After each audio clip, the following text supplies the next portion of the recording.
Hello friends, இன்றைக்கி எப்படி சிம்பிளாக ஒரு ட்ரேட் எடுக்கிறதுங்கிறத பற்றி சொல்லிக் கொடுக்க போகிறேன். சரிங்களா? இப்போது ஃபஸ்ட்டு மார்க்கெட் எங்கே ஓப்பன் ஆகிருக்கு அப்படிங்கிறத ஃபஸ்ட்டு தெரிஞ்சுக்கோங்க. இப்போ இன்றைக்கி மார்க்கெட் வந்து 25,500 ஓப்பன் ஆகிருக்கு. ஸோ நம்ம 25,500 காலும் 25,600 புட்டும் எடுத்துக்குவோம். சரிங்களா? இதை எடுத்துக்கிட்டு இப்போ ஃபஸ்ட்டு கேண்டிலோட ஹையை மட்டும் நோட் பண்ணி வச்சு ஒரு லைன் போட்டுக்கோங்க கால் சைடுக்கு. அதே மாதிரி இந்த கால் சைடு ஏறிட்டு இருந்ததுன்னா புட் சைடு இறங்கிட்டுருக்கும். சரிங்களா? அப்போது புட் சைடோட லோக்கிட்ட ஒரு லைன் போட்டு வச்சுக்கோங்க. சரிங்களா? இப்போது ஒரு 9:30க்கு மேலே நீங்கள் வந்து ஒரு ட்ரேட் எடுக்கிறதுக்கு பிளான் பண்ணிங்கன்னா மார்க்கெட் அப்போ தான் உங்களுக்கு ஓரளவு ஒரு டைரெக்ஷனாக வந்திருக்கும். சரிங்களா? இப்போது கால் சைடு பார்த்திங்கன்னா கொஞ்சம் மேலே போயிருக்கு, டக்குன்னு கீழே வந்துருச்சு பாருங்கள்.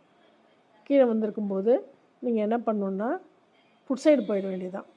புட் சைடு போயிட்டிங்கனாக்கா உங்களுக்கு நல்லா ப்ராஃபிட்டபுளாக இருந்திருப்பீங்க. இன்றைக்கி பாருங்கள், 85க்கு மேலே நல்ல ஒரு மூமெண்ட் கொடுத்துருக்கு பாருங்கள்.